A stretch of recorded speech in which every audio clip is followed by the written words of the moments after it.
You know, Micah and Wolf, tell us a little bit about how you understand what it means when you hear the words equally yoked. What does that mean for you in your positionality? What does that mean for me?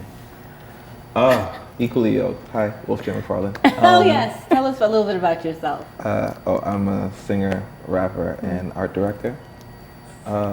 Equally yoked for me, meeting someone that I'm not always the person that's just pouring into their cup, they're pouring back. We are watering the garden together, we are growing together, we are, hey, I learned this today, check this out, let's explore this together. And constantly moving forward together. Not only, at that point, I'm not the only one that's doing the conquest. We are now going forth together and overcoming things and just, So constantly growing. Yeah. That's the equally yoked part, that's doing for it me. together. Yeah. The reciprocity. I've been in relationships where, because I'm an artist and I also work for myself, every day is literally a practice of me growing. Absolutely. Every day is a lesson. Yeah. And I was with people who weren't growing every day.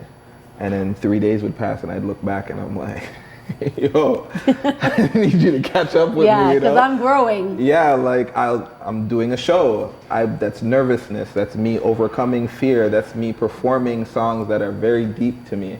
I'm constantly beating at the sword and refining the blade. Yes. And I come home and I'm the samurai sword and you're on the butter knife tip and I'm like, yo, come on, let me help you. You know what I mean? And there's times where you turn back and you want to pour back into them, but they take that as like, oh, you're trying to embarrass me or something. It's like, if you're equally yoked, you'll never see that as that. You know what I mean? I should be able to critique you and be like, hey, babe, we should do this. You know what I mean? You're like, oh, you're right. Let's figure out how to do that together now. Yes, but I think that also leads to or lends to the quote that I read at the beginning, that how a child learns how to love is how they're going to love. And so being equally yoked from that perspective, I find it to be incredibly difficult. But Micah, please, where are you when you hear the words equally yoked? What is it tied to for you? So, Micah Kandake, I'm a life coach, and definitely when it comes to my experience, I grew up very religious.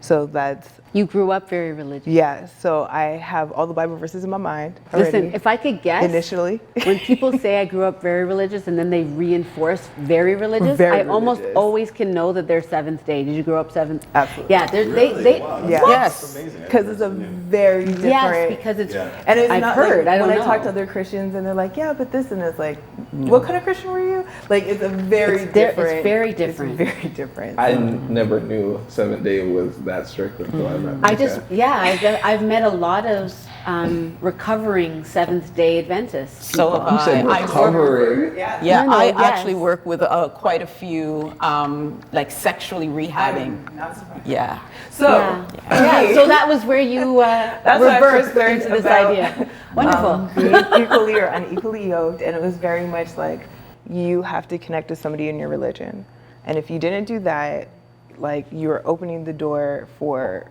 all hell to break loose in your life, in your personal life, absolutely, and you're pretty much like you were slowly going to be drawn away, and it was like Lot and his wife. Like, it was just all the stories of like one of you are becoming a pillar of salt. Like, which one is it going to be? Like, who's this happening to first? Race to the pillar of salt.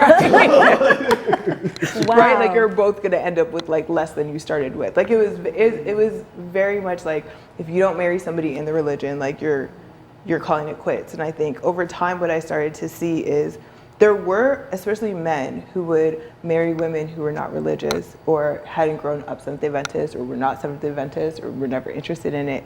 And what I found watching them was their parents were upset, but this person seemed to fit them. And so maybe you didn't hear them talk about the church or their beliefs, but for me, you saw that example in this other person of what they actually believed and things that maybe they couldn't say or didn't feel like they could say that this other person who they never grew up that way, they don't know, they don't really care, like can say. Yes. And so when I definitely agree so much with Wolf and like what that looks like for us, but for myself, it's been being that for myself first, that acceptance of myself, that willingness to hear myself, that willingness to love myself, to respect myself, like all of the good words, compassion, all of it, Yes. with myself first. Because when I met Wolf, what I felt was, I recognize how much work I've done to like and love myself, because I instantly love you for all the things that you're just like me. Yes. Like instantly. It was just like, I recognize so much of myself, and I'm like so in love with this person. Yes. Like it's so amazing. And that to beautiful. me feels like equally yoked. And we had very different upbringings, kind of religious, but very different in some ways.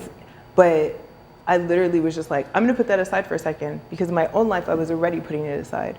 So for me, it was like, instead of arguing and, you know, like, why do you believe this? Why do I believe that? It was very much like, tell me more about what you believed. I'm gonna explain what I believed. Oh Does my this make gosh. sense for me now? When Is you're this serving saying me? that- Is this an experience that I Listen, want to have in You're the future? saying that, and it's literally how I feel in my relationship with God. I know that sounds strange, No, but it's just great. hearing you hearing you distinguish between these two things, like getting to know someone and then really getting to know someone. It's like when you read the Bible, yeah, you'll get whatever, but then when you sit and have pillow talk, when you're really like in that Well, with, this is why, like, I always think, what are you looking at? I'm looking for a partner. I'm looking Yes. for a friendship to move forward. 'Cause, like, friendship. I saw a meme the other day and I thought it was so funny. And they were like, yo, the friendship stage is so important. Yeah, some of y'all be out here in relationships with strangers. And I'm like, yeah, because y'all hop into it and then Tutu, she's mad. And you don't you're never sitting knew there what like, that- who is this? Yeah. What is going on? What happened You don't to know my princess? what they're like when they're in any other situation. So I agree with that. Like, I think that is definitely a journey that you do with yourself first. You do with Yeah. your creator. You have that conversation. That's what I hope for. That's what I Interesting. personally had to do, is like have that experience, because it's one thing to be like, I believe in God, and it's another thing to be like, I know God. Yes, this distinction. So That- important. oh my goodness. So You know, to speak to that, you know, with regards to women, because women are such powerhouses, you know, as far as their role in life. But you know, when Eve, according to the Holy Scriptures, was taken from the rib of a man, you know, she had to be built up by God. So I always tell our young people, or anyone wanting to get married, you know, you need to be built up first. You know, you can't just be the rib looking for a mate. You know what I mean? Looking for a you've body gotta to be- attach to. Yeah, you've got to be built up. You've got to be built up. absolutely.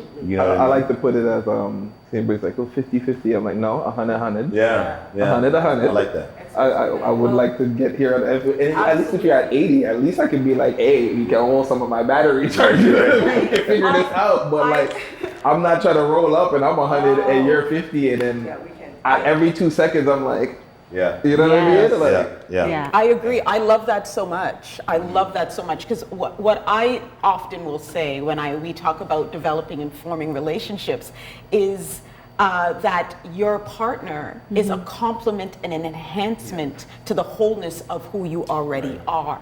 Right. And you have to be able to show up in that wholeness. For me, having somebody who is your partner is the second self. They say a true friend, and the classic definition is the second self.